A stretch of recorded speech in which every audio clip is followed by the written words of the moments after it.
Okay, good afternoon, everyone. Thank you for tuning in. On behalf of Manila House, this is Bambina Olivares, Director of Programming, welcoming members and non members alike to today's online conversation in partnership with Life Science. If this is your first time to join us online, allow me to introduce Manila House. We are a private members club that opened in February 2017 with the aim of bringing together an assemblage of people from the business, creative, cultural, and intellectual communities who were drawn to each other by a shared interest to continually learn about art, culture, food, business, and politics, and from the diversity of their fellow members themselves. It is a community of curious, committed, and caring individuals and lives on beyond the physical confines of the club. That said, for the non-members among us, if you might like to consider membership to Manila House, we have a limited number of memberships still available. Please email membership@manilahouseinc.com for more information. So, now let's talk cholesterol with Life Science very own Dr. Zoe Arugay Magat. Doc Zoe, as she is popularly known, is a graduate of the DLSU Health Sciences Institute. Aside from her medical degree, she also got her functional medicine training at the Institute for Functional Medicine and Exercise is Medicine in Singapore. Her clinical expertise is in the areas of women's health, digestive health, and mental health. She loves learning new things, whether from her clients or colleagues.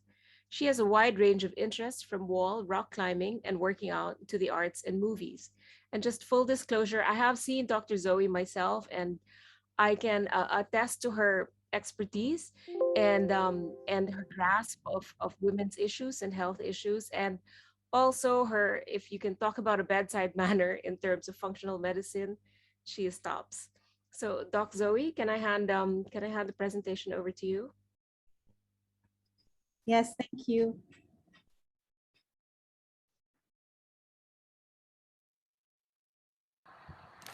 The late Ansel Keys, PhD, is a researcher at the University of Minnesota who first linked saturated fat and cholesterol with the risk of developing cerebrovascular disease in the 1950s. Case was hailed as a pioneer in the area of nutrition and health at that time, that by January of 1961, he made the cover of Time. Less than 20 years later, Congress was recommending that Americans ditch saturated fats in favor of more carbs, and soon food companies were having low fat of everything. Then we found ourselves in the midst of a low fat, low cholesterol trend a few decades ago. The problem with it is that we've now replaced fat with sugar, and therein lies the problem. It sets the stage for problems like obesity, type 2 diabetes, and cerebrovascular diseases. In fact, we see an elevation in the rates of obesity in the decades after the 70s, right over here. So now, is it really cholesterol that's the problem? Some other recent studies say that there are models that show a remarkable decline in mortality from heart conditions.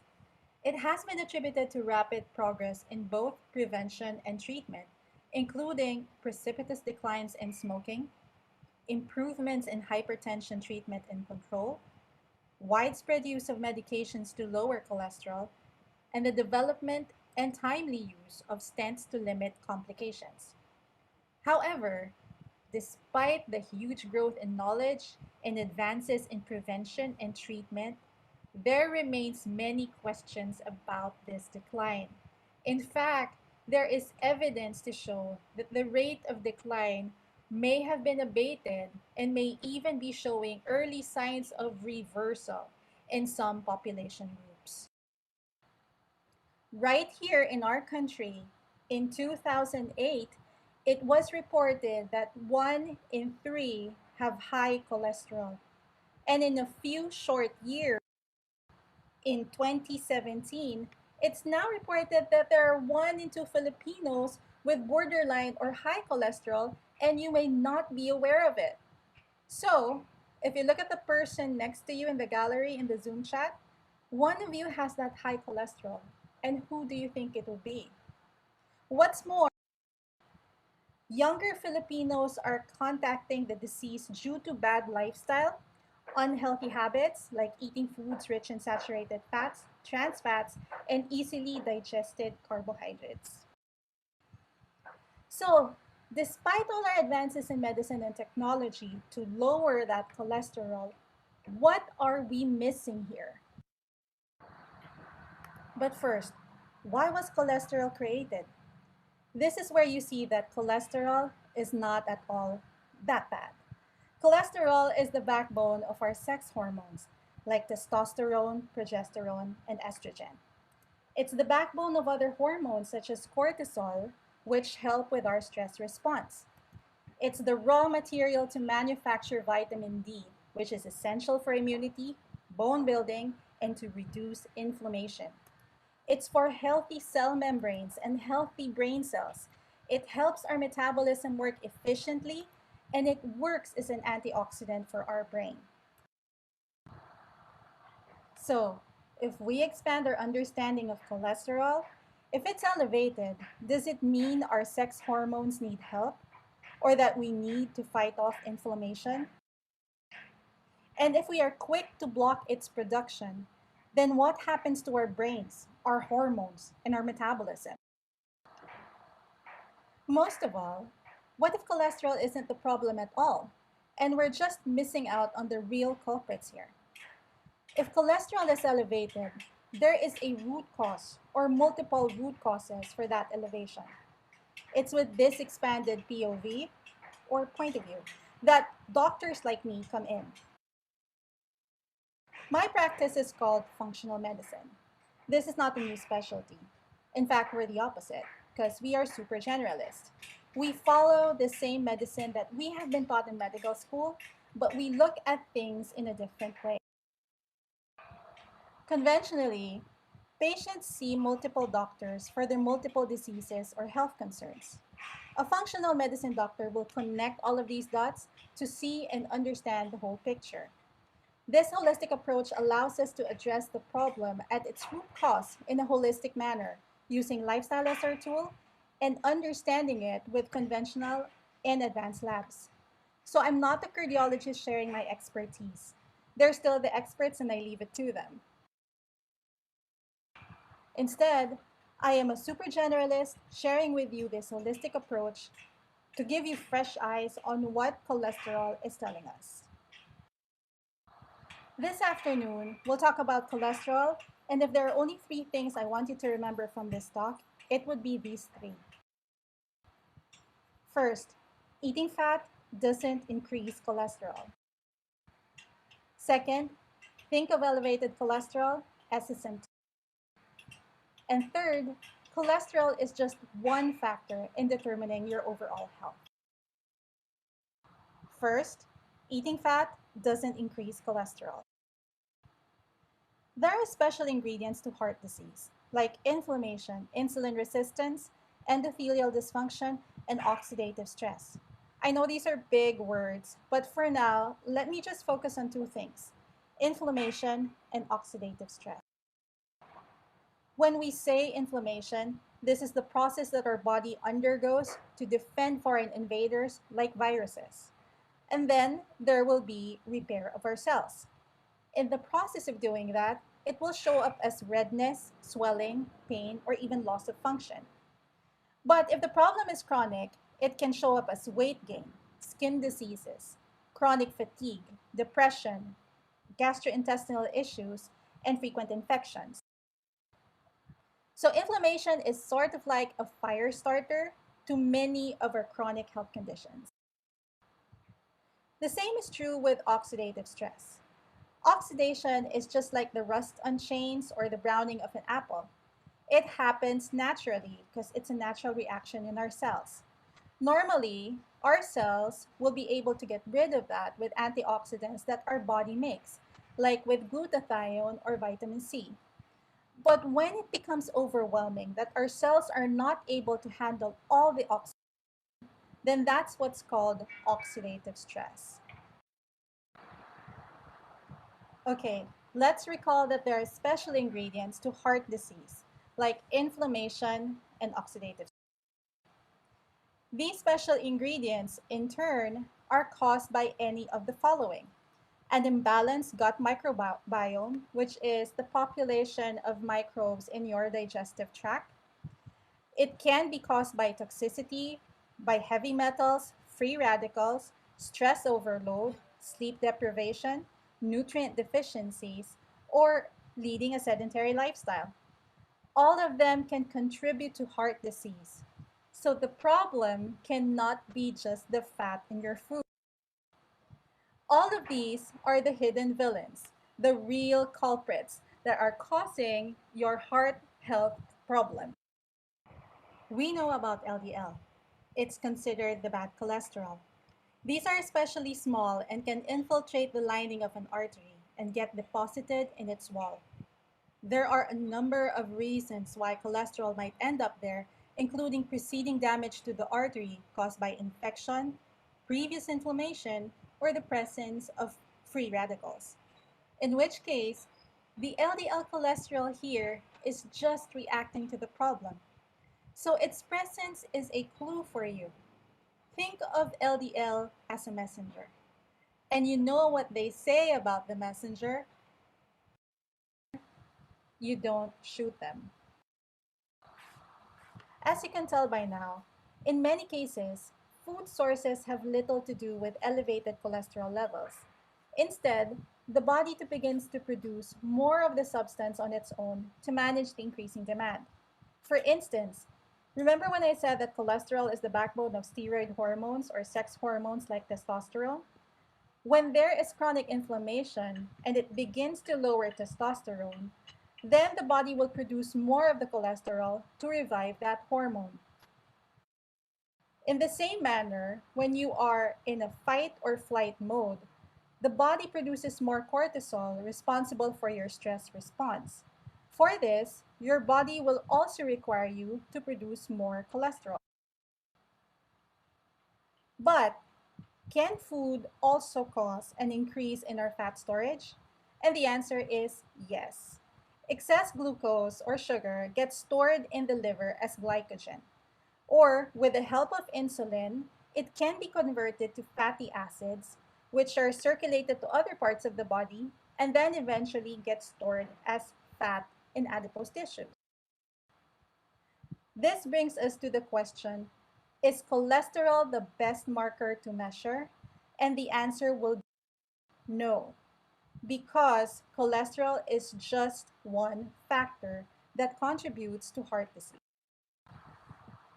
So, if you're only focused on avoiding the consumption of fat because of your high cholesterol levels, then we're totally missing the mark. Kind of like not suspecting that a baby can do something like this.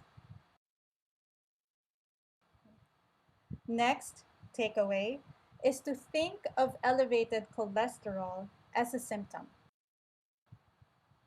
The Jupiter trial from Harvard was published in 2009 and it focused on heart disease. In it, they found that people who had high LDL, the bad cholesterol, but no inflammation had very low risk of developing heart disease. The people who had high inflammation but kind of okay cholesterol, they were at risk. And those people with high cholesterol and high inflammation had the most risk. So, really, the focus here is inflammation. Take the story of one of my patients. Meet Nancy. This isn't her real picture and not her real name, but I want to put a name to an anonymous patient. She's 47 years old, and her goals are to have better memory, more energy, and better sleep. In other words, there are other things that we are prioritizing, but we are still monitoring her lipid panel. In a standard lipid panel, you're introduced to these markers, like total cholesterol, LDL, HDL, and triglycerides. If you only look at the total cholesterol, it's easy to conclude that she's not doing well. But if we look at how her LDL and HDL and triglycerides have been doing, you can see some improvements. Even before November 2020, we were already doing lifestyle changes. Her diet has been consistent, But the difference here is that in January 2021, we started her on an antibiotic treatment to treat some of the infections that we found in her comprehensive stool exam. Our comprehensive stool exam is not the standard one-page stool exam that you get in the hospital. We go beyond that because we want to understand more about your gut, your digestion, and your microbiome. So, this comprehensive stool exam can give us up to 12 pages or even more of information. This is one of the panels in her pages, and I have highlighted here that she has a number of infections that were found. And if we culture that, meaning we made that grow and then we paired that off with some antibiotics, we now have a better idea of which antibiotics, whether natural or prescriptive, which ones of them will work the best. In addition, we had other tests done to give us a further understanding of what's going on in our cells and system. These are just some of the panels in an organic acid test, which could be relevant to her heart health. It's showing that there are some issues with her metabolism because her cells were not breaking down her fatty acids well, and there's some nutrient excess or deficiency, and it's hinting at some possible oxidative stress, a process that can shift an ordinary LDL to an oxidized one. And LDL being oxidized is significant because increased oxidized LDL concentrations were associated with an increased risk for congestive heart disease. And what does this mean? It means that the oxidized LDL is more damaging and more likely to cause plaque buildup that will lead to heart disease. Which brings us to the final takeaway. Cholesterol is just one factor in determining your overall health. Let's look again at LDLs and HDL. A typical lipid panel shows the LDL volume. This is basically the weight of the cholesterol, and you see it as milligrams per deciliter. But there's more to cholesterol than just its weight. Take this analogy of dirt and dump trucks. Let's say cholesterol is the dirt and that there are these particles that are carrying around the dirt, which is the dump truck. So what we're learning is that it's not just the amount of dirt that's important here. It's the total amount of dump trucks that have to be carrying around that dirt. And that size of the dump trucks are actually really important. If you have too many small dump trucks, that's actually more concerning because they can get into the artery lining more, causing more plaque buildup, and it can get that cholesterol oxidized through oxidative stress. Okay. Another way of looking at it is by thinking of beach balls and golf balls. Beach balls are this big, light, fluffy balls that you can bounce around and you won't hurt anything. But a golf ball is small, and when it hits you in the head, it will knock you out. These golf balls are smaller particles that bang up against the walls of the arteries, causing damage and plaque to develop, which can eventually cause heart attacks. You can't tell that from a regular test. Here's another patient that I'm seeing that will allow us to look beyond the usual lipid profile. This is Vivian, not her real name, 51 years old, and she had a mastectomy of her right breast in 2018. So her health goal is to prevent the recurrence of cancer. Monitoring cardiometabolic markers is vital for her because breast cancer is closely associated with cardiometabolic problems like diabetes or hypertension. For the past 3 years, we always had a standard lipid profile. It showed us that by addressing her underlying problems like infection, food sensitivities, nutrient deficiencies, and lifestyle choices, she's able to maintain her markers at optimum level. Well, finally, I asked her, how about if we take a closer look, just to be sure we're not missing out on anything here? So we did, and we found that not only are we on the right track, but oxidized LDL is in a safe zone, as well as other markers that can cause plaque buildup, such as plaque and apolipoprotein. In contrast, this is the result of her 50-year-old husband. You can basically say that they eat the same way, but he has diabetes for more than 20 years. We see that the values are higher, including oxidized LDL, plaque, and apolipoproteins. So this means we have so much more that we have to work on. So if we want to have a better gauge of our heart health, cholesterol is just one factor. There are so many things that we have to consider.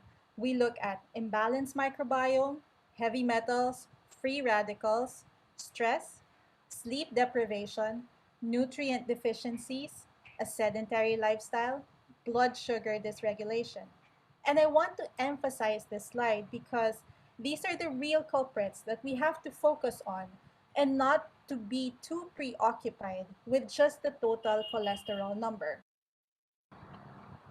From a functional medicine perspective, we do much more detailed workups looking at inflammation, oxidative stress, and other factors that can lead to high cholesterol.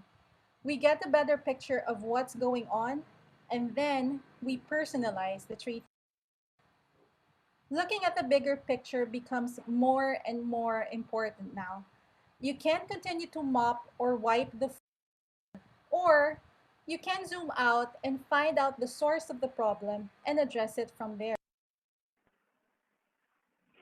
And when it comes to your health, would you continue being a floor mopper or a tap turner off? Cholesterol is just the tip of the iceberg because it's the messenger of other problems that are brewing. Zoom out and start addressing all aspects of your lifestyle, from food, exercise, sleep, stress, relationships, and the mental, emotional, and spiritual. In other words, be holistic. So now, who's afraid of cholesterol? Let's recap what we learned today. First, eating fat doesn't increase cholesterol. In a lot of cases, cholesterol gets elevated because of hidden culprits like inflammation and oxidative stress. Next, think of elevated cholesterol as a symptom. If cholesterol is getting high, there must be a reason, and cholesterol is just the messenger. Cholesterol is just one factor in determining your overall health. There are many things that we can still find out, like if LDL is oxidized, and we can also assess other markers that can put you at risk when it comes to heart health. 21st century medicine has ushered in more technologies and more knowledge, making patients more proactive about their health. Knowing yourself better means knowing the consequences and knowing how to control and reward yourself. Because ultimately, you are your own healer. Thank you very much and good afternoon.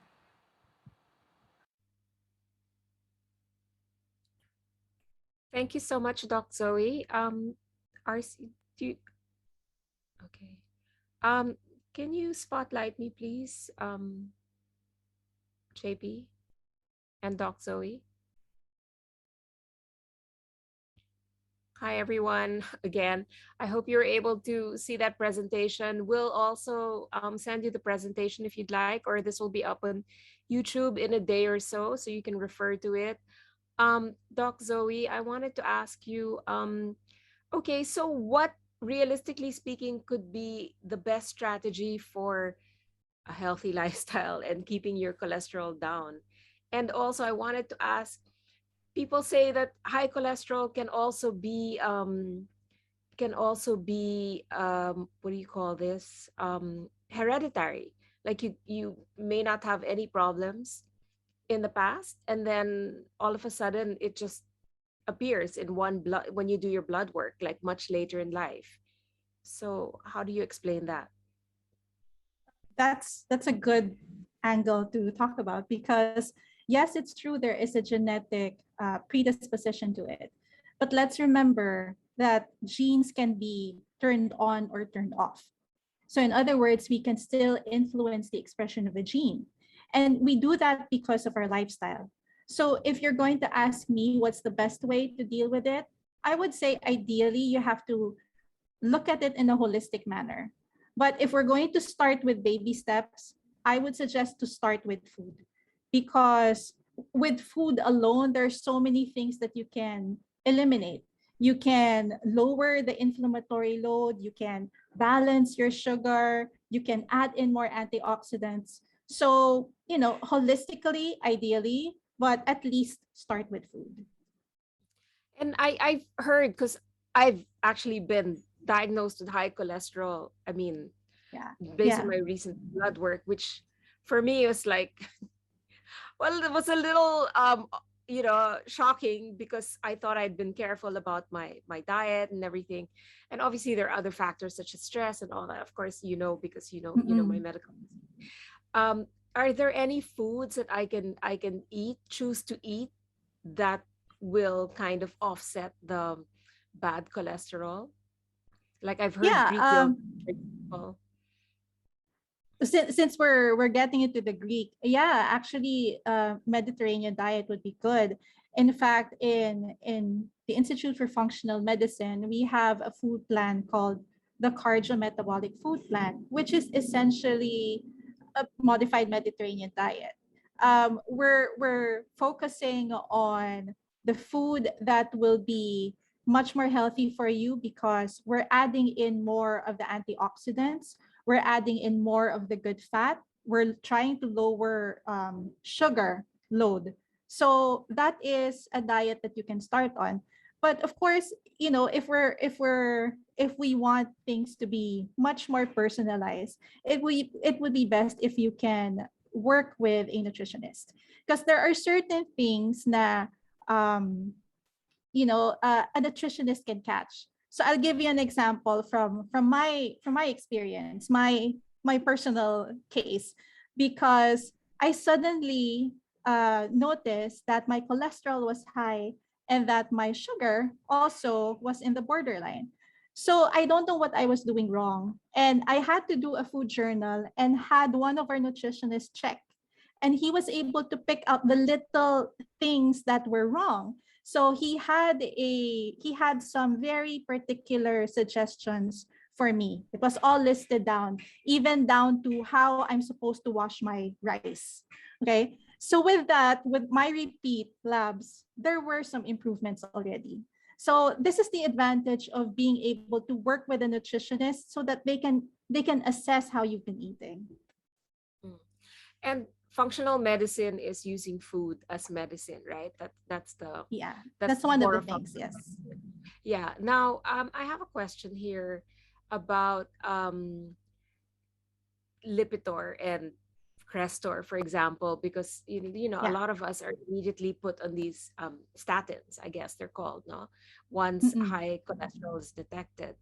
Um, do you have any particular views on that? Could you actually effectively battle high cholesterol without having to take Lipitor or Crestor or any such medications?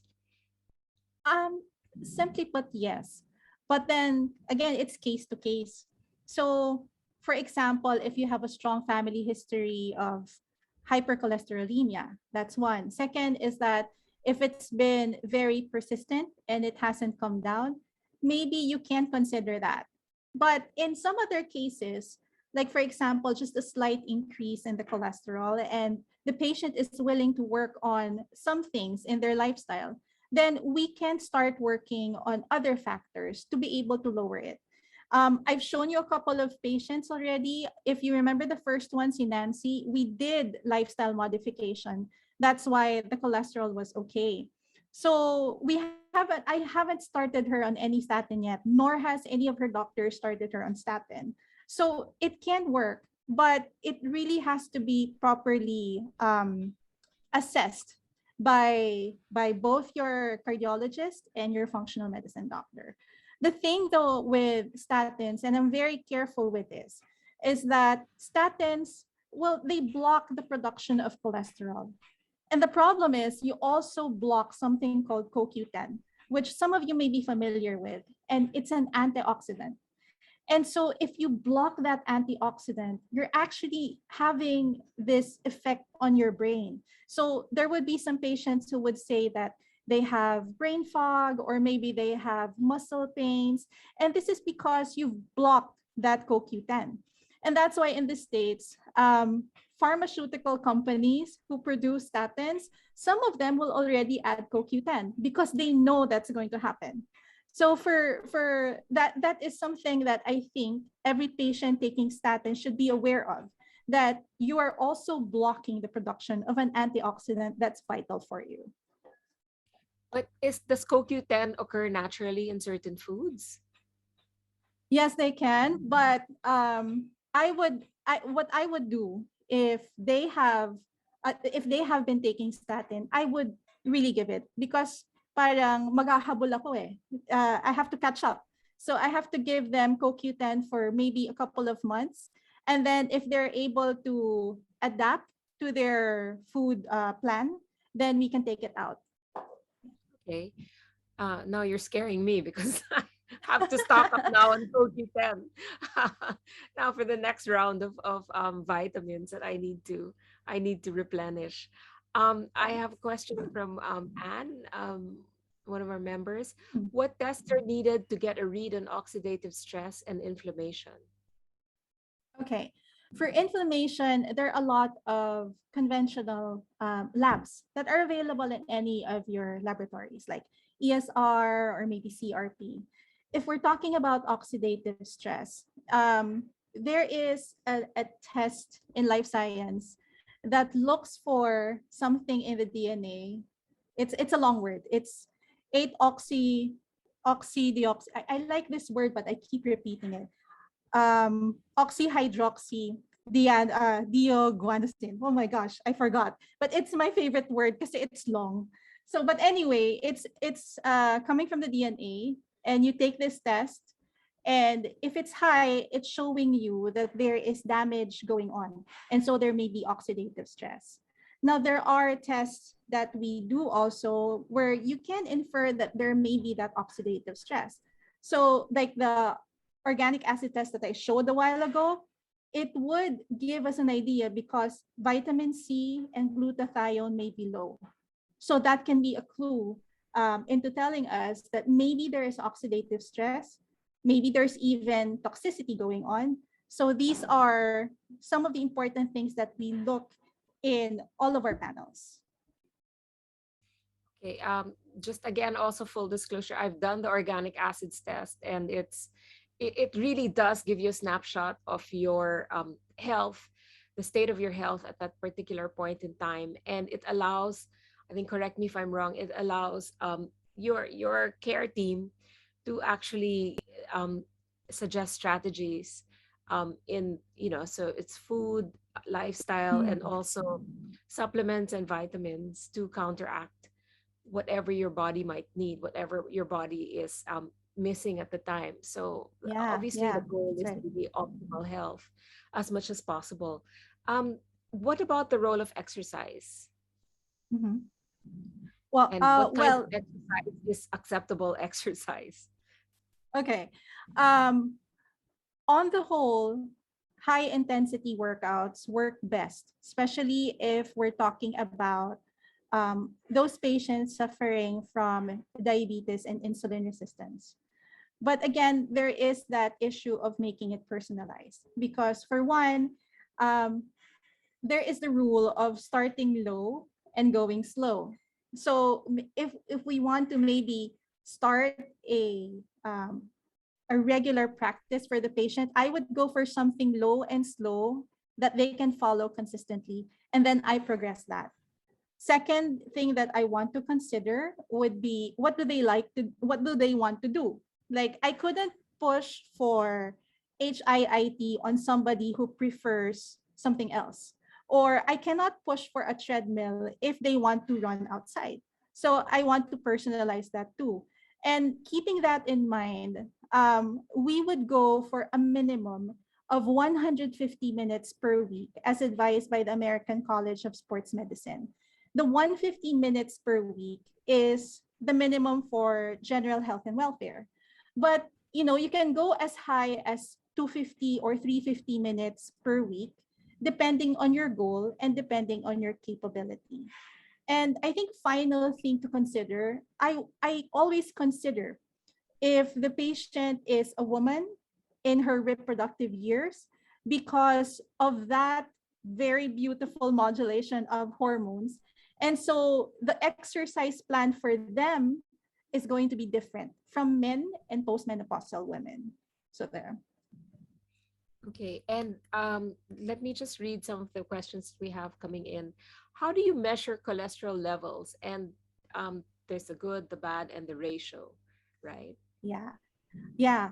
Um, if you remember in the slides, I showed an Excel sheet. So it's just a very simple Excel sheet that I use. I just enter the results coming from any conventional laboratory that's available to you. So that's just the standard lipid panel. But then later on, I showed you like a bigger picture. That one is showing us a lot more. It's showing us how much oxidized LDL there is. In other words, it gives us more details. It doesn't just show us the numbers, it shows us how dangerous it is, what else is hidden that might be overlooked, so that now it becomes much more understandable what's going on with the patient. Because sometimes if you have a cholesterol of say 250, we're quick to say na okay, there's something wrong with you. But then if you look at it closely, baka naman the ratio of the good cholesterol to the bad is okay naman. Or maybe you look at it closely na parang, oh, kasi the oxidized LDL is little lang. So parang we shouldn't be quick to judge with the total cholesterol number. There is so much more that we can find out with panels. Okay, because in my case, I think for years that Yeah. ratio was always good, and then the LDL, am I right? Yeah, the bad one? Yeah, started creeping up higher and higher until, my doctor finally said, "Hang on a second, this doesn't look so Yeah. good anymore." So Yeah. then, yeah. So obviously, I would like to be able not to be on statins at some point in time. So we'll Yeah, get there. there are doctors naman who would be, along parang they would be aligned with that goal. Now, sige, the goal is dapat hindi ka nagsa-statin. So meron namang ganon. But you really have to work on it. The role of the functional medicine doctor and your healthcare team would be to guide you through that. Pag sinabi sa'yo ng doctor, lifestyle modification, the big question is, so ano yung lifestyle modification that we're gonna do? So now if you have functional medicine and a care team with you, it now becomes personalized. We can also assess kung ano pa yung kailangan mo that's beyond just the usual tests. Yeah, and just to clarify, if we have a care team, like if you actually sign up with Life Science and you have a care team, you're available 24/7, right? I mean, for any questions and all that. We're available for questions, but I just want to clarify kasi na we're not acute care. So acute care kasi is like, if there is an emergency, you will be available 24/7. But kasi kami we're chronic care. So things are not what do you call this? Emergent. However, if you mean to say if we are available, of course we are available. A care team member will be there to answer your questions. Yeah. Okay. I have another question. I just want to ask if the waistline is a good measure for heart health. What is the ideal waistline measurement for women? Okay. Um, Waistline gives you a gauge. Okay. But I would prefer a body impedance analysis. The reason being, okay, the waistline can be a combination of fat that you can pinch and fat that is inside the abdominal cavity. What's much more concerning is the fat inside. And so that's not something that you can just measure with your tape measure. Okay. If you're able to have body impedance analysis, we have one in life science, but then I noticed that there are a lot of these scales that are available readily, even in some online shopping sites, that you can measure visceral fat, you can measure body fat, and that gives you a better picture of what's going on. Because in some instances, there are people who are skinny, but when you measure that visceral fat, that fat inside the abdominal cavity, it's going to be high. So they're what we call skinny fat. In contrast, there are patients or there are people who are very muscular.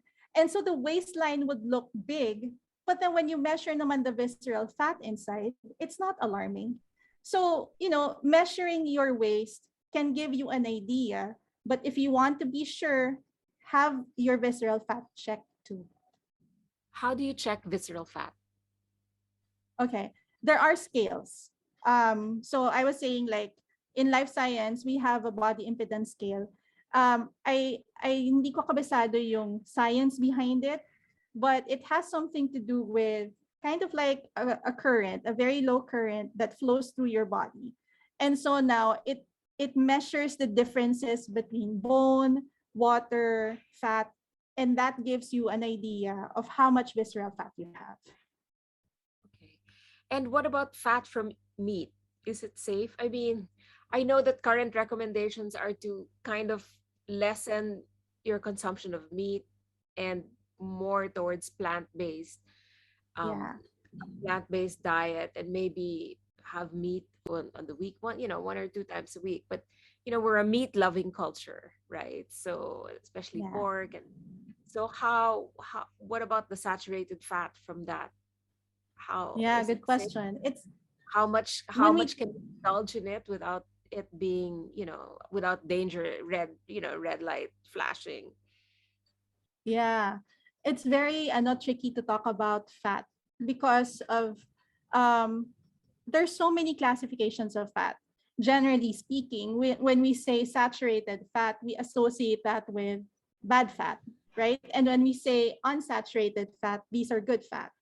But within saturated, there's something good. And within unsaturated, not all of them are that good. So among the ones that we are talagang red light, sorry, the ones that we are red lighting are something called trans fats that you find in a lot of animal products. Hang on. Okay.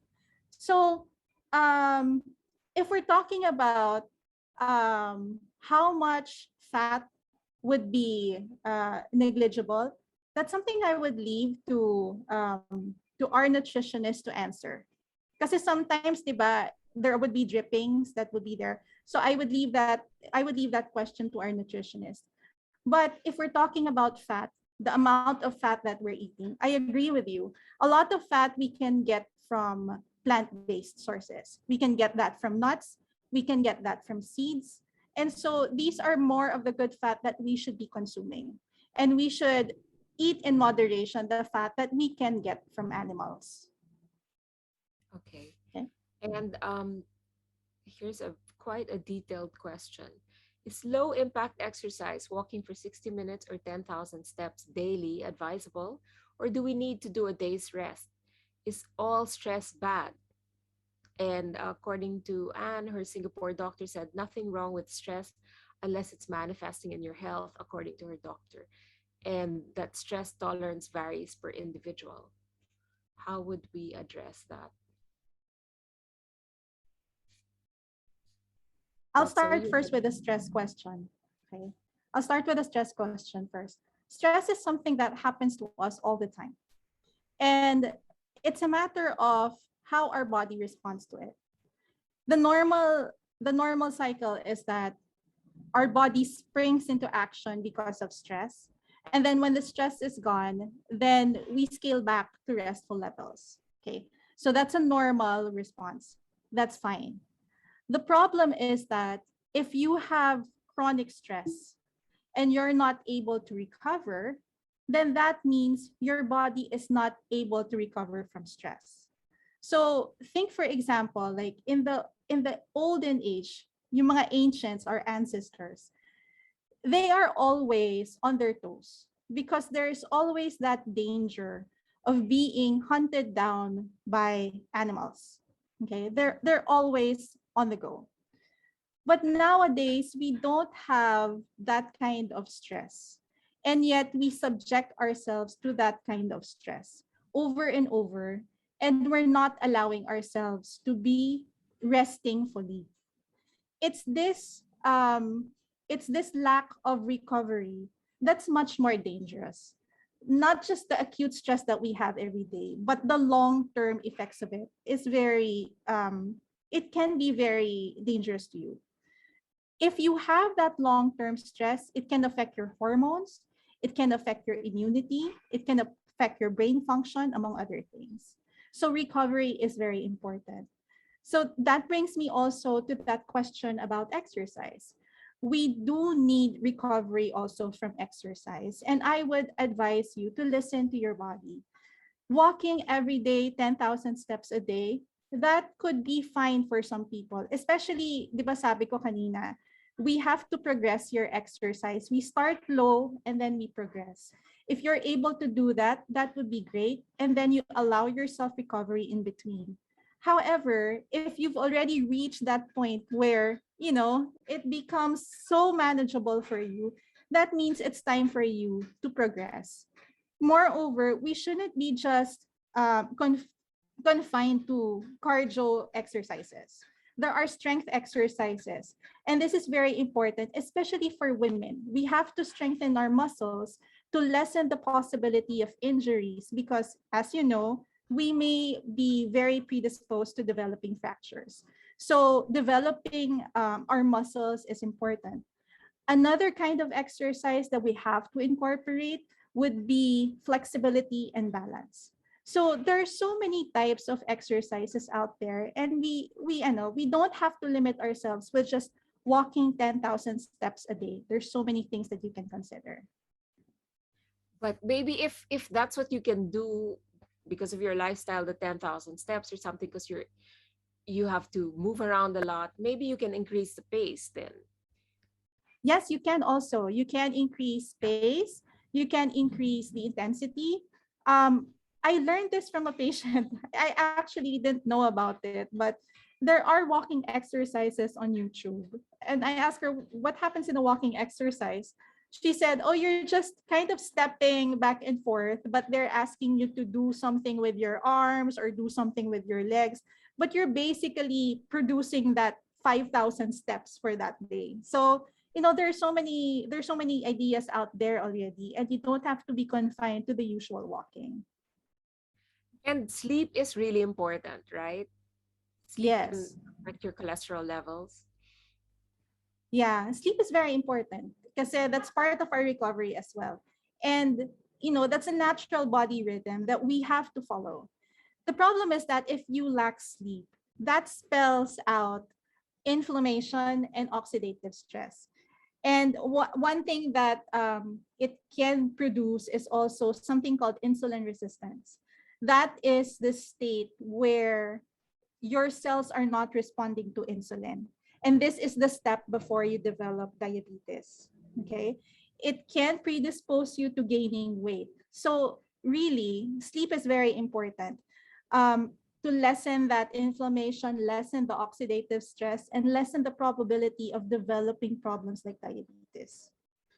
And when you how what's the prescription though? How many hours of sleep is the minimum ideal for everyone?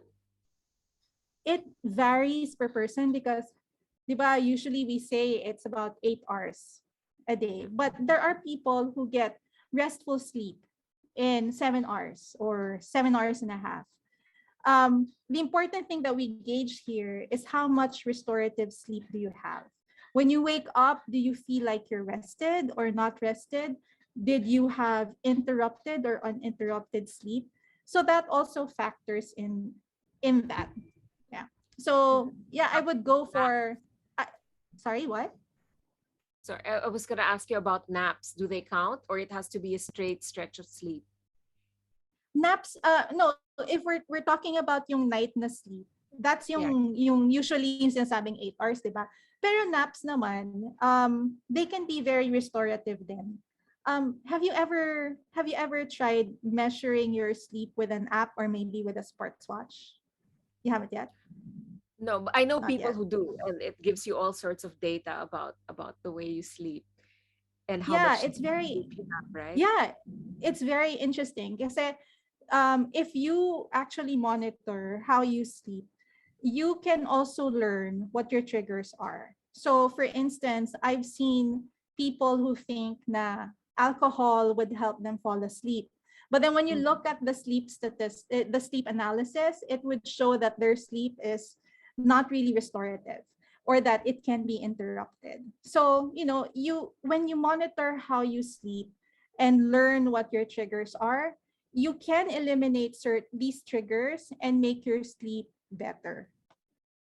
Okay. Um, Yeah.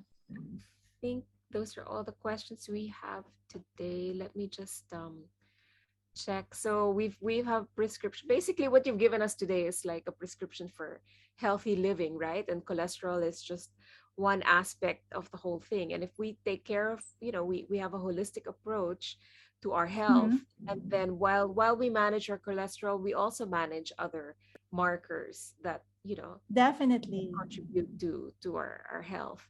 Um, Yeah. Thanks so much, Dr. Zoe. But before we end, I'd like to announce some features of our partnership with Life Science to help us achieve optimal health through root cause medicine.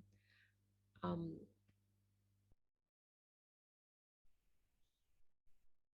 so we have, of course, 10% discount on current services for members, which includes consultations, interventions, and diagnostics at Lifestyle Center and Skin and Nutrition. And when you actually purchase from us, for life science, a percentage goes to a CSR initiative, which is, in our case, is our feeding program, Hot Meals for Heroes. So it's 3% goes to CSR. And we also give 15% discount on Immunity supplements at 1,540 pesos per bottle plus 180 delivery fee within Metro Manila. And this is the Immunity 3 is zinc, vitamin C, and vitamin D, which is very effective now for keeping up your immune levels for especially now with COVID, right? And there's also an Immunity 3 family package. You can pre-order a minimum of 6 Immunity 3 bottles with an effective discount of 30%. These orders can be scheduled for staggered delivery over a maximum period of 12 months. And the Immunity family package is priced at 7,590 pesos for 6 bottles with a 100 peso delivery fee within Metro Manila. So, um, to avail of any of these amazing offers, email ask@lifescience.ph and/or contact Rochelle Vicente at 0917 536 5784 to book the services. Alternatively, you could also call us at Manila House, and we can forward your queries to Life Science. And you may have to provide your membership card or your membership number when you finalize the booking process. So once the email has been sent or a call has been made, the current processes of LSE, Life Science Center, in offering services will be applied. The code MH-LSC that Manila House members have included in their email or have mentioned in their phone call will be used by LSC to track the rebates that LSC will give to Manila House at the end of the offer. You can also do this through our website, so manilahouseinc.com or shop.manilahouseinc.com, and you can order online, and we will dispatch the orders out to you upon receipt of supplements or orders from our website and the ordering app. We will forward all the orders to Life Science for dispatch, and it should have the code MH-LSC-SUPP. Okay, so I think you can see all the supplements on the screen, and that's it. So there you go. These are all on our website at the moment. And I personally use these as well. I've used Immuni 3. Um, okay, so I think we've come to the end of today's webinar. I hope you learned a lot about nutrition, cholesterol, lifestyle, and how they all work together to achieve optimal health. And you can always get in touch with us if you want to reach out to Life Science, and we'll be very happy to connect you. I'd like to thank Doc Zoe for joining us today. Thank you for that wonderful talk. Very detailed, and yes, let's all try to work for optimal health. Yeah. Thank you so much for having us today. Thanks, Doc Zoe. And again, this will be up on YouTube in a day or so. And if you want to see the slides again, just give us a call or get in touch with us. Events at manilahouseInc.com, or call our reception at 0917-816-3685, and we'll send everything over to you. Thank you. Thanks again, Life Science, for partnering with us today. And we hope to see you tomorrow. We've got to talk about reimagining a city. We have this is in connection with the proposed Pasig River development, and we show the example of South Korea, how they managed to transform their city with a river as well, and divert traffic, and create a very healthy lifestyle options for their residents. So see you all tomorrow. That's at 4 p.m. And thank you again for joining us today. Thank you.